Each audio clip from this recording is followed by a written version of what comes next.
سيئات أعمالنا من يهده الله فلا مضل له ومن يضلل فلا هادي له أشهد أن لا إله إلا الله وحده لا شريك له وأشهد أن محمدا عبده ورسوله أما بعد فإن خير الحديث كتاب الله وخير الهدي هدي محمد صلى الله عليه وسلم وشر الأمور محدثاتها وكل محدثة بدعة وكل بدعة ضلالة وكل ضلالة في النار. ہر قسم کی حمد و ثنا اللہ تبارک و تعالیٰ کے لیے اور بے شمار درود و سلام جناب نبی اکرم صلی اللہ علیہ وسلم کی ذات اقدس پہ. میرے بھائیوں، آپ یہ جان چکے ہیں کہ ہمارے آج کے موضوع کا تعلق جناب حسین رضی اللہ تعالیٰ عنہ سے ہے.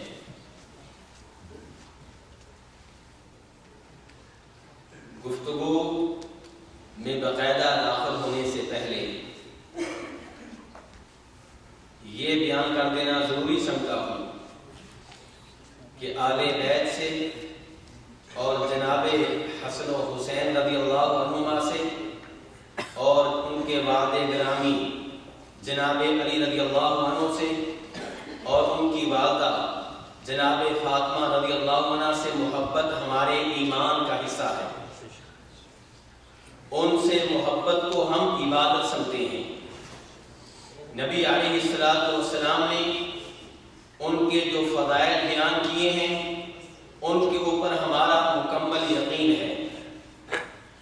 چنانچہ امام بخاری رحمہ اللہ روایت کرتے ہیں جناب عبداللہ بن عمر رضی اللہ عنہما سے کہ ان کے پاس ایک شخص آیا جس کا تعلق عراق سے تھا اور اس نے پوچھا کہ جو آدمی حالت احرام میں ہو اگر وہ مچھر مار بیٹھے مکھی مار بیٹھے تو کتنا گناہ ہے، اس کے اوپر کیا جرمانہ ہے، اس کا کیا کفارہ ہے.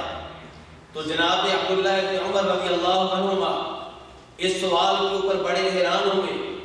کہنے لگے اس عراقی کو دیکھو، یہ پوچھ رہا ہے کہ اگر کوئی حالت احرام میں مکھی مار بیٹھے تو اس کی کیا سزا ہے، اس کو کیا گناہ ملے گا، اس کا کیا کفارہ ہے، اس کے اوپر کیا جرمانہ ہے. اور ان عراقیوں نے نبی علیہ السلام کے نواسے کو شہید کیا اور اس کے بارے میں نہیں پوچھتے کہ اس کا کیا گناہ ہے، کیا سزا ہے.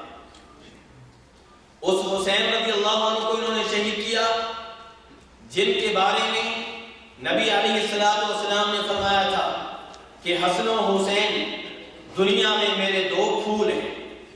نبی علیہ السلام جناب حسن و حسین کے بارے میں کیا کہہ رہے ہیں کہ دنیا میں میرے پھول ہیں.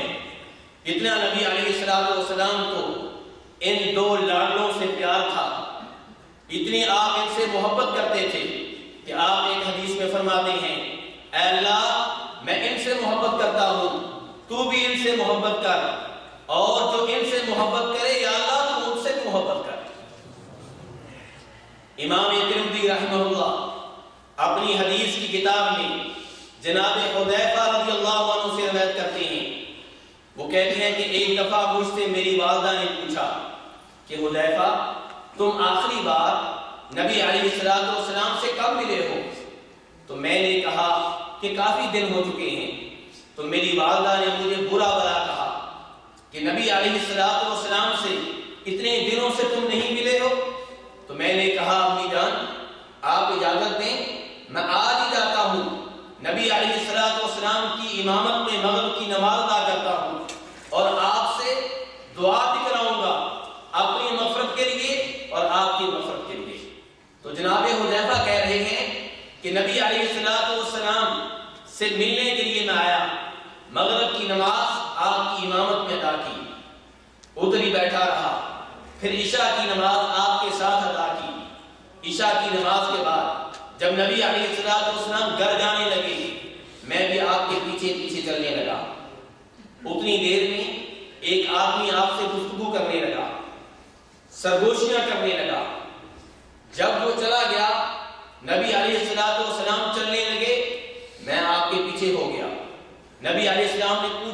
من ھذا، کون ہو؟ میں نے کہا حذیفہ۔ آپ نے کہا حذیفہ کیسے آئے ہو؟ میں نے پوری بات بتائی تو نبی علیہ الصلوۃ والسلام نے پہلے تو جناب حذیفہ اور ان کی والدہ کے لیے دعا کی۔ آپ نے کہا غفر اللہ لک ولأمک، اللہ تبارک و تعالی تمہارے گناہ بھی معاف فرمائے، تمہاری والدہ کے گناہ بھی معاف فرمائے۔ اس کے بعد کہا حذیفہ تم نے اس آدمی کو دیکھا ہے کہ تھوڑی دیر پہلے مجھ سے گفتگو کر رہا تھا؟ میں نے کہا جی ہاں نبی علیہ الصلوۃ والسلام میں نے دیکھا ہے۔ فرمایا جانتے ہو یہ کون ہے؟ یہ آسمان سے آنے والا وہ فرشتہ ہے جو آج سے پہلے کبھی زمین پہ نازل نہیں ہوا۔ اللہ تبارک و تعالیٰ سے اجازت لے کر میرے پاس آیا مجھے سلام کرنے کے لیے اور یہ خوشخبری دینے کے لیے کہ حسن و حسین رضی اللہ تعالی عنہما جنت کے نوجوانوں کے سردار ہیں اور جناب فاطمہ جنت کی عورتوں کی سردار ہیں، جن کے اتنے فضائل ہوں ان سے ہم محبت کیوں نہ کریں؟ ان سے محبت کو ہم عبادت کیوں نہ سمجھیں؟ ان سے محبت کو ہم اپنے ایمان کا حصہ کیوں نہ سمجھیں؟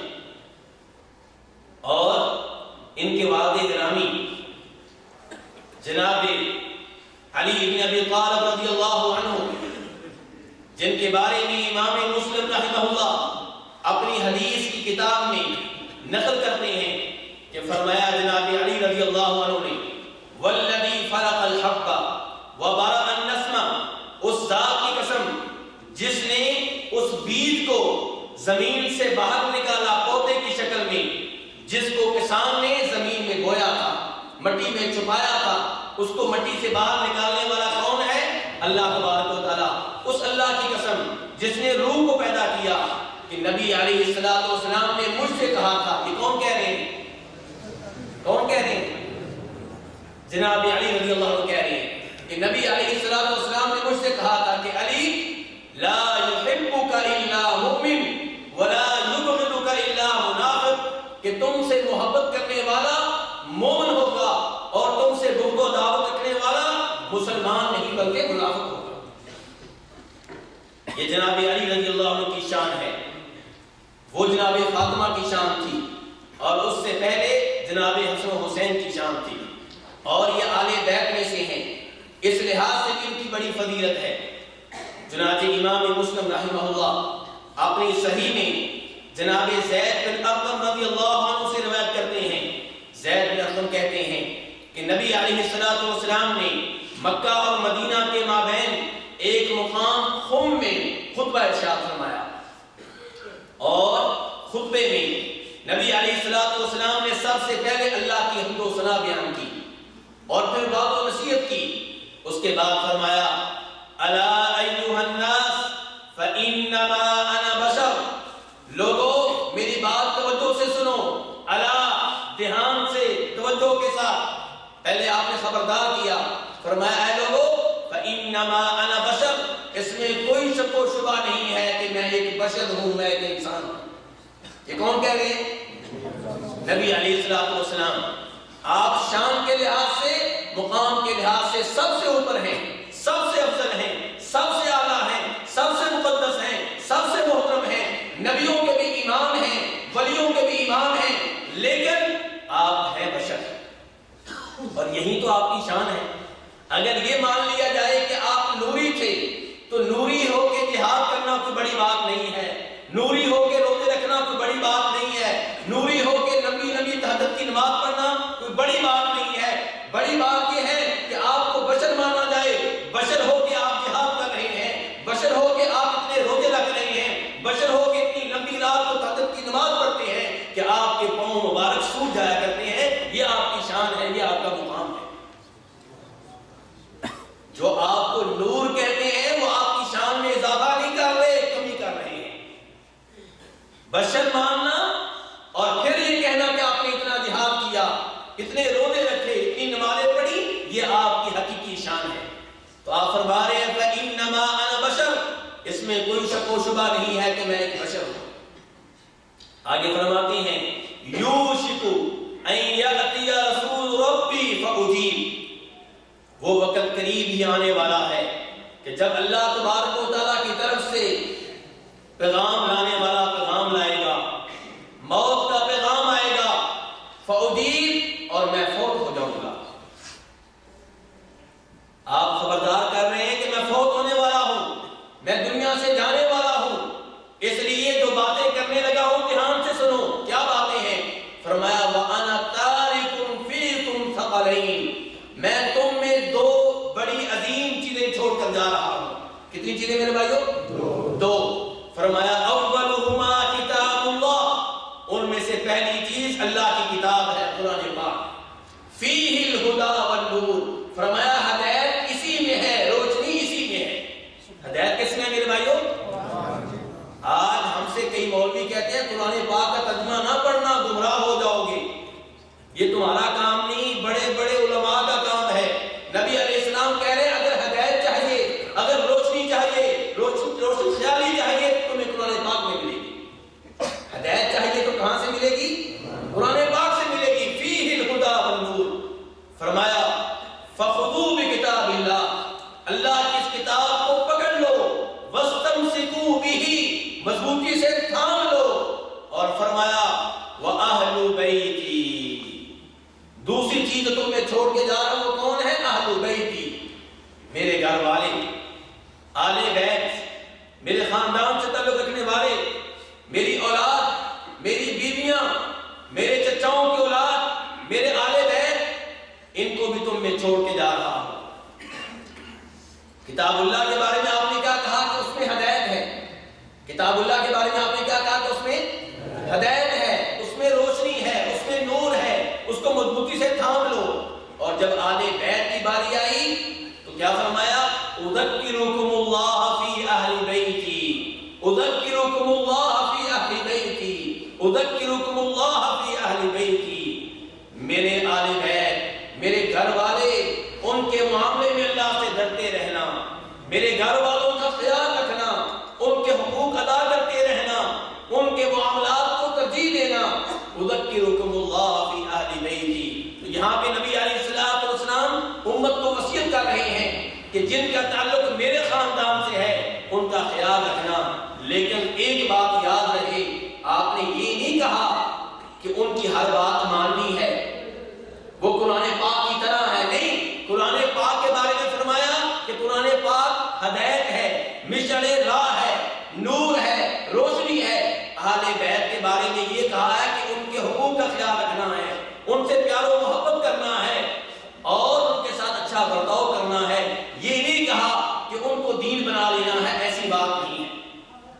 لیکن بہرحال یہاں سے یہ معلوم ہو گیا کہ نبی علیہ السلام کے گھر والے، آپ کی بیویاں، آپ کی بیٹیاں، آپ کے نواسے، ان کی ایک شان ہے، ان کا ایک مقام ہے، اور جناب حسین رضی اللہ تعالیٰ عنہ اسی عظیم خاندان سے تعلق رکھتے ہیں۔ یہ ہے جناب حسین جن کے بارے میں آج ہم گفتگو کرنے لگے ہیں۔ میرے بھائیوں، آپ جانتے ہیں کہ نبی علیہ السلام کس سال فوت ہوئے؟ جی میرے بھائیوں، کس سال فوت ہوئے؟ جی میں نے آپ کو ساتھ لے کر کرنا ہے، اکیلے گفتگو نہیں کرنی۔ جی آپ کس سال فوت ہوئے ہیں؟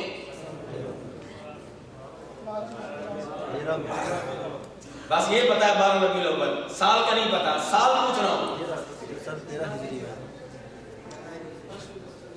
اگر یہ پوچھ لوں کہ کس اداکار نے کتنی فلموں میں کام کیا ہے، پھر تو سب کا جواب آئے گا نا۔ کتنے افسوس کی بات ہے میرے بھائیو، 2-3 آوازیں آ رہی ہیں۔ آپ اس سے اندازہ کریں کہ ہم محبت کا نعرہ لگانے میں سب سے آگے ہیں۔ نبی علیہ السلام سے محبت کا نعرہ لگانا ہو، ہم سب سے آگے ہیں۔ آل بیت سے محبت کا نعرہ لگانا ہو، ہم سب سے آگے ہیں۔ لیکن ان کی سیرت کیا ہے، ان کے نام کیا ہے، ان کا کردار کیا ہے، ان کے اقوال کیا ہیں، ان کے احادیث کیا ہیں، اس معاملے میں ہم صفر ہیں۔ اس سے پتہ چلا کہ نعرہ محبت میں ہم سچے نہیں ہیں، سچے نہیں ہیں۔ میں یہ نہیں کہتا جھوٹے ہیں، لیکن میں یہ کہنا چاہتا ہوں کہ مکمل طور پہ ہم اس میں سچے نہیں ہیں۔ میرے بھائیوں، نبی علیہ السلام کس سال فوت ہوئے؟ سن ہجری میں، اور ابھی کون سا سال چل رہا ہے؟ 1436۔ تو نبی علیہ السلام کو فوت ہوئے کتنے سال ہو چکے ہیں؟ جی 1425 سال۔ تو نبی علیہ السلام سن 11 ہجری میں فوت ہوئے ہیں۔ فوت ہونے سے پہلے آپ نے کس کو خلیفہ مقرر کیا؟ آپ نے واضح طور پہ کسی کو خلیفہ مقرر نہیں کیا۔ آپ نے ایسے اشارے دیے جن کا مطلب یہ ہے کہ میرے بعد خلیفہ جو ہوں گے وہ جناب صدیق رضی اللہ عنہ ہوں گے، کیونکہ آپ نے فوت ہونے سے پہلے اپنے مصلی امامت میں کسے کھڑا کیا؟ جناب صدیق رضی اللہ تعالیٰ عنہ کو۔ اور بہت سے ایسے اشارے دیے، میں اس کی تفصیلات میں داخل نہیں ہونا چاہتا۔ جناب صدیق سے لے کے سن 13 ہجری تک خلیفہ رہے، حکمران رہے، اور فوت ہونے سے پہلے کس کو خلیفہ مقرر کیا؟ جناب عمر فاروق رضی اللہ عنہ کو نام لے کے خلیفہ مقرر کیا۔ جناب عمر فاروق سن 13 ہجری سے سن 23 ہجری تک، میرے ساتھ رہو میرے بھائیوں، سن 13 سے لے کے 23 ہجری تک خلیفہ رہے، اور انہوں نے فوت ہونے سے پہلے کس کو خلیفہ مقرر کیا؟ کسی کو مقرر نہیں کیا۔ انہوں نے 6 آدمیوں کی کمیٹی بنا دی کہ یہ جس کو چاہے اپنا خلیفہ مقرر کر دے۔ وہ 6 لوگ کون تھے؟ اشراف العشرہ میں سے تھے جناب عثمان رضی اللہ عنہ، اور جناب علی رضی اللہ عنہ، اور جناب طلحہ اور زبیر اور عبد الرحمن بن عوف اور سعد بن وقاص رضی اللہ تعالیٰ عنہ۔ یہ 6 صحابہ کرام جو اشراف العشرہ میں سے ہیں، انہوں نے ان کی کمیٹی بنا دی کہ یہ اپنے میں سے ایک کو خلیفہ مقرر کر لیں گے۔ چنانچہ جناب عثمان رضی اللہ عنہ کو خلیفہ مقرر کر لیا گیا۔ جناب عثمان نے فوت ہونے سے پہلے کس کو خلیفہ مقرر کیا؟ جی کسی کو خلیفہ مقرر نہیں کیا۔ ان کے فوت ہونے کے بعد لوگوں نے خود ہی جناب علی رضی اللہ عنہ کو اپنا خلیفہ مقرر کر لیا۔ جناب علی رضی اللہ عنہ فوت ہوئے، کس سال فوت ہوئے؟ جناب علی کس سال فوت ہوئے؟ سن 40 ہجری میں۔ جناب عثمان کس سال فوت ہوئے تھے؟ سن 35 میں، اور جناب علی سن 40 میں، اور انہوں نے فوت ہونے سے پہلے کسے خلیفہ مقرر کیا؟ کسی کو نہیں۔ لوگوں نے ان کے فوت ہونے کے بعد جناب حسن رضی اللہ عنہ کو اپنا خلیفہ مقرر کر لیا۔ جناب حسن نے خلافت سنبھال لی۔ کتنے ماہ خلیفہ رہے؟ 6 ماہ۔ رمضان میں جناب علی فوت ہوئے ہیں، اور ربیع الاول کے مہینے میں جناب حسن رضی اللہ عنہ خلافت چھوڑ دی، اور جناب امیر معاویہ کے حق میں دستبردار ہو گئے۔ اور یوں انہوں نے اپنے نانا یعنی کہ ہمارے نبی علیہ السلام کی وہ پشین گوئی پوری کر دی۔ نبی علیہ السلام نے فرمایا تھا، جیسا کہ بخاری شریف میں آتا ہے، ان ابنی ھذا سید، میرا یہ بیٹا سردار ہے۔ کون؟ جناب حسن۔ ان ابنی ھذا سید، میرا یہ بیٹا سردار ہے۔ لعل اللہ یصلح بہ بین فئتین عظیمتین من المسلمین، فرمایا وقت آئے گا کہ میرا یہ بیٹا، اس کی وجہ سے، اس کے سبب سے اللہ تبارک و تعالی 2 عظیم مسلمان گروہوں میں صلح کروا دے گا۔ کن کے درمیان صلح ہوگی؟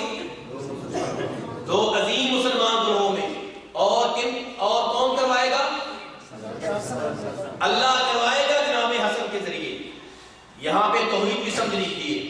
نبی علیہ السلام چاہتے تھے کہ لفظ بھی استعمال کر سکتے تھے کہ جناب حسن صلح کروائیں گے، لیکن آپ نے توحید کیا کہا؟ اللہ صلح کرائے گا، سبب کون بنیں گے؟ جناب حسن رضی اللہ عنہ۔ اور صلح کن میں ہوگی؟ 2 عظیم مسلمان گروہوں میں۔ اس سے پتہ چلا کہ جناب علی کے ساتھ جو لوگ تھے وہ بھی مسلمان تھے، مومن تھے، اور جو جناب امیر معاویہ کے ساتھ تھے وہ بھی مسلمان تھے۔ اور یہ کون بتا رہے ہیں؟ نبی علیہ السلام بتا رہے ہیں۔ آپ فرما رہے ہیں کہ میرا یہ بیٹا 2 عظیم مسلمان گروہوں میں صلح کا سبب بنے گا، اور جناب حسن کے ذریعے صلح ہوئی جناب علی کے ماننے والے لوگوں کے ساتھ درمیان اور جناب امیر معاویہ کے حمیتی لوگوں کے درمیان۔ تو پتہ چلا وہ بھی مسلمان تھے، یہ بھی مسلمان تھے، غلط فہمیاں پیدا ہو گئی، اختلافات بڑے، بہت کچھ ہوا، لیکن وہ بھی مسلمان، یہ کس سے ثابت ہوا؟ اس حدیث سے ثابت ہوا۔ تو میرے بھائیوں، جناب حسن رضی اللہ تعالیٰ عنہ جناب امیر معاویہ کے حق میں دستبردار ہو گئے ہیں، خلافت انہوں نے چھوڑ دی ہے، امامت انہوں نے چھوڑ دی ہے، امارت انہوں نے چھوڑ دی ہے۔ اب سن 41 سے لے کر سن 60 تک مسلمانوں کے خلیفہ کون رہے ہیں؟ جناب امیر معاویہ رضی اللہ تعالیٰ عنہ۔ جناب امیر معاویہ کا زمانہ بڑا سنہری زمانہ ہے۔ اس زمانے میں مسلمانوں نے اس زمانے کی سپر پاور سے ٹکر لی۔ اس زمانے کی سپر پاور کون تھے؟ رومیوں سے ٹکر لی، ان کے ساتھ خوب جہاد ہوا، ان کے اوپر خوب حملے کیے گئے، اور میرے پیارے نبی علیہ الصلوۃ والسلام نے فرمایا تھا، بخاری شریف کی حدیث ہے، اول جیش من امتی یغزون البحر قد اوجبوا، کہ میری امت کا وہ پہلا گروہ جو سمندری جہاد کرے گا ان کے لیے جنت واجب ہو چکی۔ اور یہ جہاد کس نے کیا؟ کس کی قیادت میں ہوا؟ جناب امیر معاویہ رضی اللہ عنہ کی قیادت میں ہوا۔ تو میرے بھائیوں، جناب امیر معاویہ رضی اللہ عنہ کا زمانہ بڑا سنہری زمانہ ہے، بڑا تاریخی زمانہ ہے۔ ان کے زمانے میں پہلی بار مسلمانوں نے رومیوں کے کیپٹل دارالحکومت قسطنطینیہ کے اوپر حملہ کیا۔ آج کے زمانے میں آپ یوں کہیں کہ آج کی سپر پاور کے دارالحکومت کے اوپر جیسے حملہ کیا جائے، کیا مسلمانوں کے لیے آسان ہے؟ مشکل ہے۔ رومیوں کے دارالحکومت کے اوپر حملہ کیا گیا، جناب امیر معاویہ کے زمانے میں کیا گیا۔ جناب امیر معاویہ کے زمانے میں سن 49 ہجری میں جناب حسن رضی اللہ تعالیٰ عنہ اللہ کو پیارے ہو گئے، فوت ہو گئے۔ کس سال فوت ہو گئے؟ سن 49 ہجری میں۔ اور سن 56 ہجری میں جناب امیر معاویہ رضی اللہ عنہ نے کئی لوگوں کے مشورے کے بعد یہ اعلان کیا کہ میرے بعد خلیفہ بننے والا میرا بیٹا یزید ہوگا۔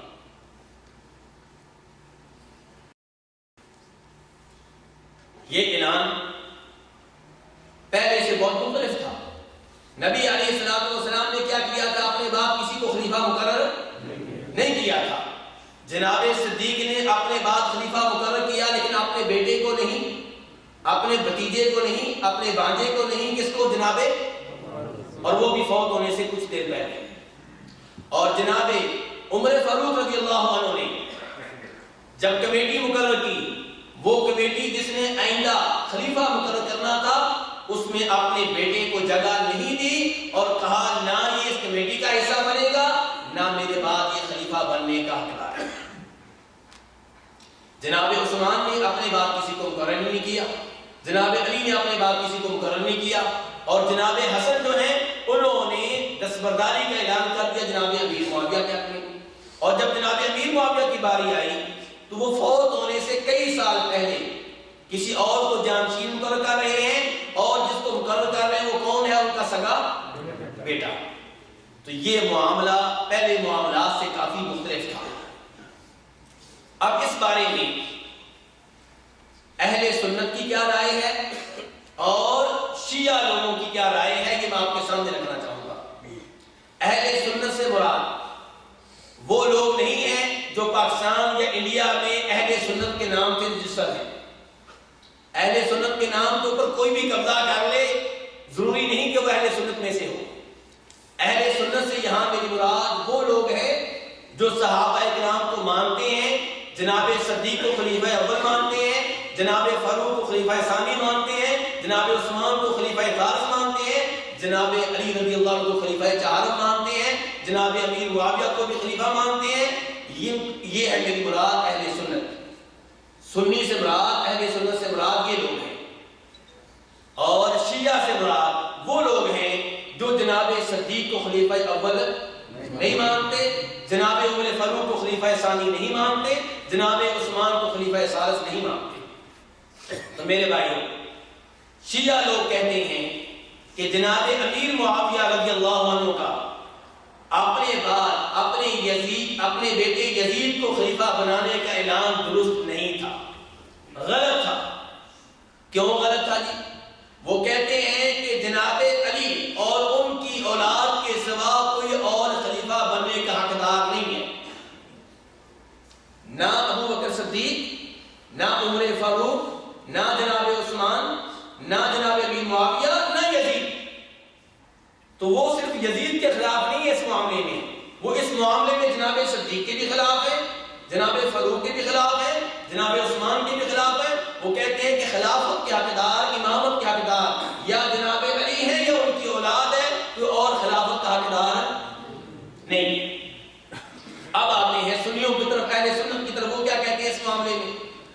وہ کہتے ہیں کہ جناب امیر معاویہ نے اپنے بیٹے کو خلیفہ مقرر کیا تو یہ اس سے دو خرابیاں پیدا ہوئی۔ پہلی خرابی کیا؟ کہ انہوں نے اپنے رشتہ دار بلکہ اپنے بیٹے کو خلیفہ مقرر کیا اور یہ مناسب نہیں تھا۔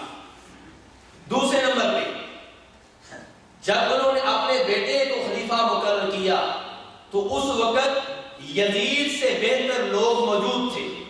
جناب عبداللہ بن عمر موجود تھے، جناب عبداللہ بن زبیر موجود تھے، جناب عبداللہ بن عباس موجود تھے، جناب حسین موجود تھے رضی اللہ تعالی عنہم۔ یہ اتنے عظیم صحابہ کرام موجود تھے، ان کی موجودگی میں یزید کو خلیفہ مقرر نہیں کرنا چاہیے تھا۔ لیکن اگر مقرر کر دیا ہے تو کیا اس کی بیعت جو ہوئی ہے وہ شرعی طور پہ درست ہے یا غلط ہے؟ شرعی طور پہ درست ہے، ایسا کرنا نہیں چاہیے تھا، لیکن انہوں نے کیا ہے تو بہرحال بیعت جو ہوئی ہے ٹھیک ہے، درست ہے، شرعی لحاظ سے کوئی اس میں قواعد نہیں ہے۔ آج کے زمانے میں آپ لے لیں، ایک آدمی کسی مدرسے کا شیخ الحدیث ہے، 60 سال سے قرآن پاک کا ترجمہ و تفسیر پڑھا رہا ہے، بخاری شریف پڑھا رہا ہے، مسلم شریف پڑھا رہا ہے۔ بہتر یہ ہے کہ آپ اس کو خلیفہ مقرر کریں، آپ اس کو امام مقرر کریں، آپ اس کو حکمران بنائیں۔ لیکن اگر اسی شیخ الحدیث کے کسی شاگرد کو، جس کو حدیث پڑھاتے ہوئے 5 سال ہوئے ہیں، جس کو ترجمہ پڑھاتے ہوئے بھی 5 سال ہوئے ہیں، اگر خلیفہ مقرر کر دیں تو کیا یہ غلط ہے؟ نہیں، غلط نہیں ہے، لیکن بہتر یہ تھا کہ آپ اس کو بناتے جو اس سے زیادہ بہتر ہے۔ تو بہتر یہ تھا کہ جناب حسین کو بنایا جاتا، جناب عبداللہ بن عمر کو بنایا جاتا، جناب عبداللہ بن عباس کو بنایا جاتا۔ لیکن جناب امیر معاویہ نے جب حالات دیکھے تو حالات یہ تقاضا کر رہے تھے کہ کسی ایسے آدمی کو خلیفہ بنایا جائے جو شام کا دمشق میں رہنے والا ہو، شام کے شہر دمشق میں رہنے والا ہو، کیونکہ دمشق دارالحکومت تھا اور حکومت چلانے والے لوگ وہیں پہ موجود تھے، اور بنی امیہ سے تعلق رکھنے والے لوگ بڑے بڑے مناصب کے اوپر فائز تھے۔ ان حالات میں اگر کسی اور کو خلیفہ مقرر کیا جاتا تو شاید بعد میں اختلافات بڑھتے، حالات خراب ہو جاتے۔ اس لیے انہوں نے یہ فیصلہ کیا، ان کا اتحادی فیصلہ تھا کہ میرے بعد مناسب یہ رہے گا کہ میرا بیٹا یزید ہی خلیفہ ہو۔ اب یہاں پہ کئی لوگ کہتے ہیں کہ یزید خلافت کے لیے اہل نہیں تھا۔ کیوں جی؟ یہ باتیں دھیان سے سنیے میرے بھائیوں، کیونکہ آپ ایسی باتیں باہر سنتے رہتے ہیں۔ کیوں جی اہل نہیں تھا؟ جی وہ شرابی تھا۔ کیوں اہل نہیں تھا جی؟ وہ بے نماز تھا۔ کیوں اہل نہیں تھا جی؟ اس میں کئی ایسی حرکتیں پائی جاتی تھیں جو شریعت کے مطابق نہیں تھی۔ میرے بھائیوں، ہم نے اب یہ جائزہ لینا ہے کہ کیا یہ گفتگو ٹھیک ہے، کیا یہ باتیں درست ہیں؟ میرے بھائیوں، پہلی بات جو میں آپ کے سامنے رکھنا چاہوں گا اس کا حوالہ سن لیجئے گا۔ امام ذہبی رحمہ اللہ اپنی مشہور و معروف کتاب تاریخ اسلام میں یہ بات نقل کرتے ہیں اور اس کی سند حسن ہے، اور حافظ ابن کثیر رحمہ اللہ اپنی مشہور و معروف کتاب البدایہ والنہایہ میں نقل کرتے ہیں کہ جب مدینہ والوں نے یزید کے خلاف بغاوت کی، کنہوں نے بغاوت کی میرے بھائیوں؟ اور اس کو واقعہ حرہ کے نام سے جانا جاتا ہے کہ جب مدینہ والوں نے یزید کے خلاف بغاوت کی اور یہ ذہن میں رکھیں کہ جو واقعہ بتانے لگا ہوں یہ جناب حسین کی شہادت کے بعد کا واقعہ ہے۔ تو مدینہ میں جو لوگ اس بغاوت میں اہم کردار ادا کر رہے تھے ان میں سے ایک تھے عبداللہ بن مطیع۔ کون میرے بھائیو؟ عبداللہ بن کون؟ یہ سبق یاد کر کے جانا ہے میرے بھائیو، عبداللہ بن مطیع۔ تو عبداللہ بن مطیع مدینہ کے اہم لوگوں کو قائل کر رہے ہیں کہ یزید کے خلاف بغاوت ہونی چاہیے۔ وہ پہنچ گئے محمد ابن حنفیہ کے پاس۔ محمد ابن حنفیہ کون ہے میرے بھائیو؟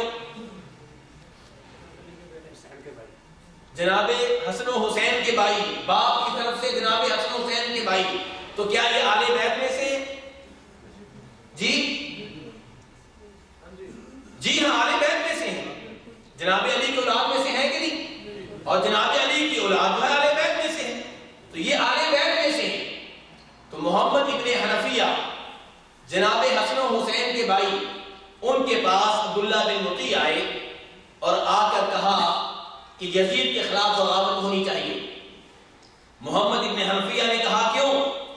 کہنے لگے ان یزید ابن معاویہ یشرب الخمر ویترک الصلاۃ، کہ یزید بن معاویہ شرابی ہے اور بے نماز ہے۔ تو محمد ابن حنفیہ کہنے لگے انی حضرت عنده واقمت عنده فرأيته مواظبا على الصلاة متحريا للخير يسأل عن الفقه ملازما للسنة، کہ میں یزید کے پاس گیا، دمشق میں اس کے پاس رہا، کئی دن قیام کا موقع ملا تو میں نے اسے پابندی سے نماز پڑھتے ہوئے دیکھا ہے۔ یہ کون کہہ رہے ہیں؟ حسن و حسین کے بھائی محمد ابن حنفیہ کہہ رہے ہیں کہ میں نے یزید کو دیکھا ہے کہ پابندی سے نماز پڑھتا ہے، اور یہ محمد ابن حنفیہ جناب حسین کے شہید ہونے کے بعد کہہ رہے ہیں۔ یعنی کہ چاہیے یہ تھا کہ جناب حسین اب شہید ہو چکے ہیں، جذبات اتنے بلند ہونے چاہیے کہ یزید کے خلاف پھٹ پڑے، بغاوت میں شریک ہو جائیں، لیکن نہیں، وہ کلمہ حق کہہ رہے ہیں۔ کہتے ہیں کہ میں دمشق گیا، یزید کے پاس ٹھہرا رہا، میں نے اسے پابندی سے نماز پڑھنے والا پایا، میں نے دیکھا کہ وہ خیر کا متلاشی ہے، خیر کی تلاش میں رہتا ہے، خیر کے کام کا موقع ملے فوراً کرتا ہے۔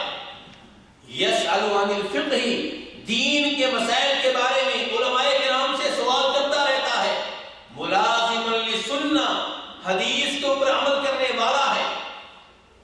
تو وہ آگے سے کہنے لگے کہ جب آپ یزید کے پاس گئے ہیں تو اس نے اپنا روپ آپ کے سامنے تبدیل کر لیا ہوگا، یعنی کہ وہ ہے ایسا نہیں، اس نے آپ کے سامنے اپنا روپ تبدیل کیا، آپ کی موجودگی میں نمازیں پڑھتا رہا، آپ کی موجودگی میں حدیث کے اوپر عمل کرتا رہا، آپ کی موجودگی میں دین کے مسائل پوچھتا رہا۔ تو محمد ابن حنفیہ کہنے لگے یزید کو اس کی کیا ضرورت پڑی تھی؟ اسے مجھ سے کیا امید تھی، کیا لعنت تھی کہ میرے سامنے اس نے روپ تبدیل کر لیا، یا اسے مجھ سے کیا خطرہ تھا کہ میرے سامنے اس نے اپنا روپ تبدیل کر لیا۔ اور یاد رکھو، تم کہتے ہو کہ وہ شراب پیتا ہے، میں کہتا ہوں میرے سامنے اس نے کوئی ایسی حرکت نہیں کی، اور تم کہتے ہو کوئی ایسی حرکتیں کرتا ہے، اس کا مطلب یہ ہے کہ تم بھی اس جرم میں اس کے ساتھ شریک ہو۔ اسی لیے تو تمہارے سامنے شراب پیتا رہا، میرے سامنے نہیں پیتا رہا، اس کا مطلب یہ ہے کہ تم بھی اس جرم میں شریک ہو۔ اور اگر تم یہ کہتے ہو کہ تم نے خود اسے شراب پیتے ہوئے نہیں دیکھا، تمہیں کہیں سے معلومات ملی ہے، تو یاد رکھو اللہ تعالیٰ کہتے ہیں اِلَّا مَنْ شَهِدَ بِالْحَقِّ وَهُمْ يَعْلَمُونَ، گواہی آپ تب دیں جب آپ نے کسی چیز کو اپنی آنکھوں سے دیکھا۔ تو میرے بھائیوں، یہاں جناب حسن و حسین رضی اللہ عنہ کے بھائی محمد ابن حنفیہ یہ گواہی دے رہے ہیں کہ یزید کے بارے میں جو ایسی باتیں کی جاتی ہیں وہ کیا ہے؟ غلط ہے۔ میرے بھائیوں، امیر معاویہ صحابی تھے، انہوں نے اپنے بیٹے کو ایسے ہی خلافت کے لیے مقرر نہیں کر دیا، اس میں کوئی شک و شبہ نہیں ہے کہ یزید جناب حسین کی پاؤں کی خاک بھی نہیں ہے، یزید جناب عبداللہ بن عمر کے مقابلے میں کچھ بھی نہیں ہے۔ عبداللہ ابن عباس کے مقابلے میں کچھ بھی نہیں ہے، عبداللہ بن زبیر کے مقابلے میں کچھ بھی نہیں ہے، لیکن اس کا مطلب یہ نہیں ہے کہ وہ شرابی تھا، اس کا مطلب یہ نہیں ہے کہ وہ بدکار تھا، اس کا مطلب یہ نہیں ہے کہ وہ بے نماز تھا۔ اگر وہ شرابی ہوتا جناب امیر معاویہ کیسے برداشت کرتے؟ اگر وہ بے نماز ہوتا جناب امیر معاویہ یہ کیسے برداشت کرتے؟ کوئی بھی باپ یہ پسند نہیں کرتا کہ اس کا بیٹا شرابی ہو، چاہے جائے کہ جناب امیر معاویہ جیسا باپ ہو، ایک عظیم صحابی ہو، وہ عظیم صحابی جس کے بارے میں نبی اسلام نے کہا تھا اللہم اجعلہ ہادیا مہدیا واہد بہ۔ نبی علیہ السلام فرما رہے ہیں، ترمذی شریف کی حدیث ہے، اے اللہ معاویہ کو ہادی بنا دے، رہبر بنا دے، لیڈر بنا دے، ہدایت دینے والا بنا دے، ہدایت یافتہ بنا دے۔ یا اللہ معاویہ کے ذریعے کئی لوگوں کی زندگی کی کایا پلٹ۔ یہ نبی علیہ السلام نے کس کے لیے دعا کی ہے؟ جناب امیر معاویہ رضی اللہ عنہ کے لیے۔ امیر معاویہ میرے بھائیوں جناب علی کے مقابلے میں نہیں ہے، جناب علی شان کے لحاظ سے بہت آگے ہیں، اس میں کوئی شک و شبہ نہیں ہے، لیکن اس کا مطلب یہ نہیں ہے کہ آپ امیر معاویہ کو برا بھلا کہیں۔ امیر معاویہ صحابی ہے میرے بھائیوں، وہ صحابی جن کے اوپر بخاری شریف کی وہ حدیث فٹ آتی ہے تو تھوڑی دیر پہلے میں نے آپ کے سامنے بیان کی تھی کہ آپ نے فرمایا تھا میری امت کا وہ پہلا لشکر جو سمندری جہاد کرے گا ان کے لیے جنت واجب ہو گئی، اور جب یہ جہاد ہوا تو اس کے کمانڈر امیر معاویہ رضی اللہ تعالیٰ عنہ تھے۔ میرے بھائیوں امیر معاویہ وہ آدمی ہیں کہ حافظ ابن حجر رحمہ اللہ فتح الباری میں نقل کرتے ہیں کہ جناب امام عبداللہ ابن مبارک سے سوال ہوا کہ امیر معاویہ کے بارے میں آپ کا کیا موقف ہے؟ کہنے لگے ماذا اقول فی رجل قال النبی صلی اللہ علیہ وسلم سمع اللہ لمن حمدہ فقال ربنا لک الحمد۔ تم مجھ سے امیر معاویہ کے بارے میں پوچھتے ہو، میں اس آدمی کے بارے میں کیا کہوں جس نے نبی علیہ السلام کی امامت میں نماز پڑھی؟ نبی علیہ السلام نے نماز کے دوران کہا سمع اللہ لمن حمدہ، کہ اللہ اس کی حمد و ثنا قبول کرے جو اللہ کی حمد و ثنا کر رہا ہے۔ تو امیر معاویہ نے کہا ربنا لک الحمد، اے ہمارے رب تیرے لیے حمد و ثنا ہے۔ اور میرے بھائیوں عبداللہ ابن مبارک سے پوچھا گیا کہ امیر معاویہ افضل ہے یا عمر بن عبدالعزیز؟ عمر بن عبدالعزیز کون ہے میرے بھائیوں؟ جی میرے بھائیوں عمر کے بیٹے، میں کہہ رہا ہوں عمر بن عبدالعزیز کون ہے؟ پوتے۔ میرے بھائیوں عمر بن عبدالعزیز بنی امیہ میں سے ایک اچھے خلیفہ گزرے ہیں جن کی شہرت بہت اچھی ہے۔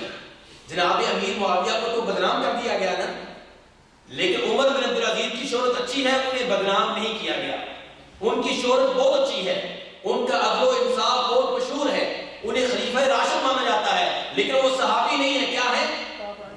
تابعی۔ اور امیر معاویہ کیا ہے؟ صحابی۔ تو جناب عبداللہ بن مبارک سے سوال ہوا کہ عمر بن عبدالعزیز افضل ہیں یا امیر معاویہ؟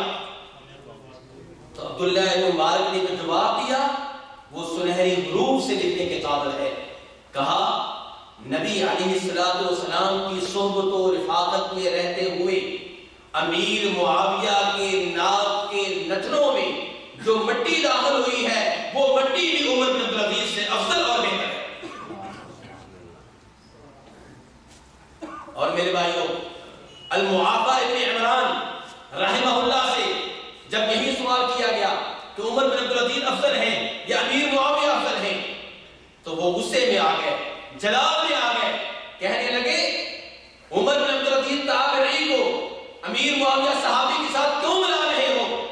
معاویہ صاحب النبی صلی اللہ علیہ وسلم وصہلہ وکاتبہ وامینہ علی الوحی، معاویہ کا مقابلہ عمر بن عبدالعزیز سے کرتے ہو؟ معاویہ تو نبی علیہ السلام کے صحابی ہیں، نبی علیہ السلام کے سارے ہیں، نبی علیہ السلام کے کاتب ہیں، اور جو آپ کے اوپر آسمانوں سے وحی نازل ہوتی تھی اس میں آپ کے امین ہیں۔ میرے بھائیو یہ ہے امیر معاویہ رضی اللہ تعالی عنہ۔ اور بخاری شریف کی روایت ہے، ابن ابی ملیکہ رحمہ اللہ روایت کرتے ہیں کہ جناب عبداللہ ابن عباس سے کسی نے کہہ دیا کہ امیر معاویہ کے بارے میں آپ کی کیا رائے ہے؟ یہ ہمیشہ ایک وتر پڑھتے ہیں۔ وتر کتنے پڑھنے چاہیے میرے بھائیوں؟ بہتر ہے کہ 3 پڑھیں، اور 3 سے بہتر یہ ہے کہ 5 پڑھیں، 5 سے بہتر یہ ہے کہ 7 پڑھیں، لیکن 7 کی بجائے 5 پڑھ لینا جائز ہے، 5 کی بجائے 3 پڑھ لینا جائز ہے، 3 کی بجائے 1 پڑھ لینا درست ہے۔ کئی احادیث سے ثابت ہے۔ اس وقت میں یہ مسئلہ بیان نہیں کرنا چاہ رہا، صرف یہ بیان کرنا چاہ رہا ہوں کہ جناب عبداللہ بن عباس سے کہا گیا کہ امیر معاویہ ایک ہی وتر پڑھتے ہیں، تو انہوں نے کہا تھا انہو فقیہ، اگر وہ ایک وتر پڑھتے ہیں تو اس میں اعتراض والی کون سی بات ہے؟ وہ عالم دین ہیں، فقیہ ہیں، شریعت کو صحیح معنوں میں جاننے والے۔ میرے بھائیوں، یہ امیر معاویہ ہیں جنہوں نے اپنے بیٹے یزید کو اپنا جانشین مقرر کیا ہے۔ اس لیے جب یزید کے بارے میں گفتگو کریں تو ان کے باپ کی طرف دیکھ لیا کریں کہ ان کو خلیفہ مقرر کرنے والا تو عام آدمی نہیں ہے، کون ہے؟ صحابی ہے۔ اور نبی علیہ السلام نے فرمایا تھا کہ کوئی بھی حکمران جب کوئی اتحادی فیصلہ کرے جس میں کوئی دلیل نہ ہو، جس میں کوئی عیب نہ ہو، جس میں کوئی حدیث نہ ہو، وہ فیصلہ اگر درست نکلے، شریعت کے مطابق نکلے تو اس کے لیے 2 نیکیاں ہیں، اور اگر غلطی ہو تو پھر بھی 1 ہی نیکی سے معروم نہیں رہے گا۔ تو جناب امیر معاویہ کا اتحادی فیصلہ ہے کہ اپنے بیٹے کو انہوں نے خلیفہ مقرر کیا ہے، اور میں گزارش کر چکا ہوں کہ یزید کے بارے میں تو یہ باتیں کی جاتی ہیں کہ وہ شرابی تھا، تارک نماز تھا، نماز نہیں پڑھتا تھا، یہ غلط ہے۔ اس کی گواہی کس نے دی ہے؟ کس نے دی ہے؟ جناب حسن حسین کے بھائی محمد ابن حنفیہ۔ دوسری بات یہ میرے بھائیوں کہ یزید وہ آدمی ہے جس نے 21 سال کی عمر میں، 22 سال کی عمر میں اس عظیم لشکر کی جہاد میں قیادت کی ہے، جس لشکر میں جناب ایوب انصاری جیسے عظیم صحابہ کرام تھے، عبداللہ بن عباس تھے، عبداللہ بن عمر تھے، عبداللہ بن زبیر تھے، اور جناب حسین بن علی تھی۔ اس لشکر کا سربراہ کون تھا؟ 22 سال کا نوجوان کون؟ یزید۔ اور یہ جہاد کن کے خلاف ہو رہا تھا؟ رومیوں کے خلاف ہو رہا تھا۔ کن کے خلاف جہاد ہو رہا تھا میرے بھائیوں؟ رومیوں کے خلاف جہاد ہو رہا ہے، اور حملہ کرنا ہے کس کے اوپر؟ رومیوں کے دار حکومت کے اوپر، قسطنطینیہ کے اوپر۔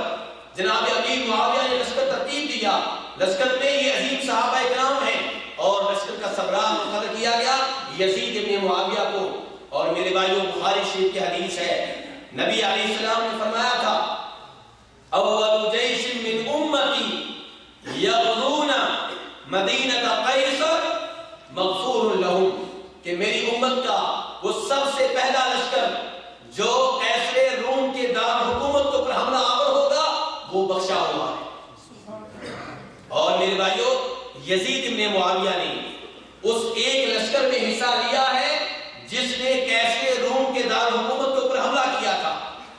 اگرچہ کچھ علماء کرام یہ کہتے ہیں کہ اس سے پہلے بھی کئی لشکر کیسے روم کے دار حکومت کے اوپر حملہ آور ہو چکے تھے، لیکن یہ تو ماننا پڑے گا کہ جب یہ ایک لشکر گیا ہے جہاد کے لیے جس میں بڑے بڑے صحابہ کرام ہیں، ان کا سردار کون ہے؟ یزید بن معاویہ، مجاہد ہے، جہاد کر رہا ہے، فوج کا سپہ سالار ہے۔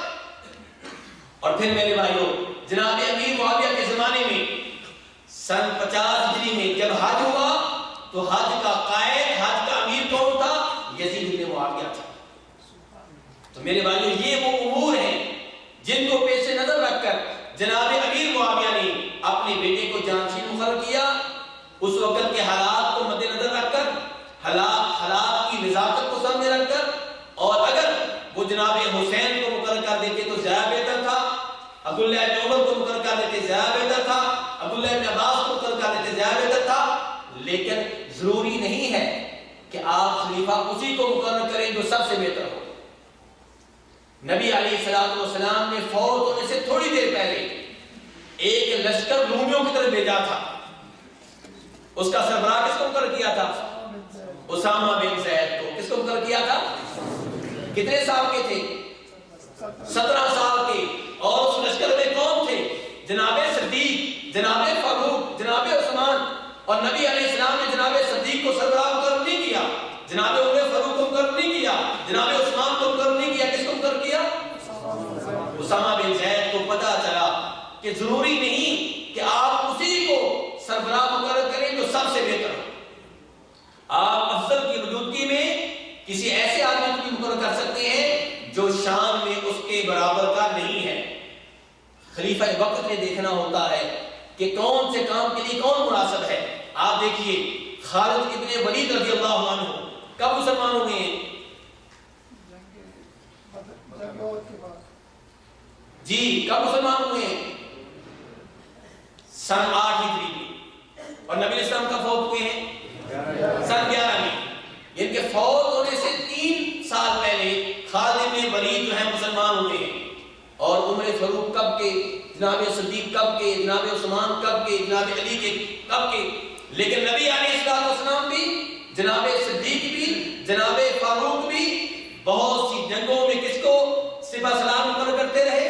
خالد بن ولید کو. اور ابو ذر غفاری کتنے عظیم صحابی، کتنے متقی، کتنے عبادت گزار، ان سے نبی علیہ السلام کہہ رہے ہیں کہ ابو ذر انک ضعیف، تم کمزور آدمی ہو اور میں تمہارے لیے وہی پسند کرتا ہوں جو اپنے لیے پسند کرتا ہوں.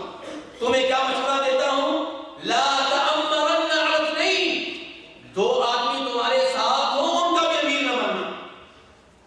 ابو ذر غفاری پرانے صحابی، متقی، عبادت گزار، پرہیزگار، نبی علیہ السلام کہہ رہے کہ ابو ذر تم کمزور آدمی ہو، 2 آدمی بھی تمہارے ساتھ ہوں تو ان کا امیر تم نہ بننا، کسی اور کو بنا دینا، تم نہ بننا.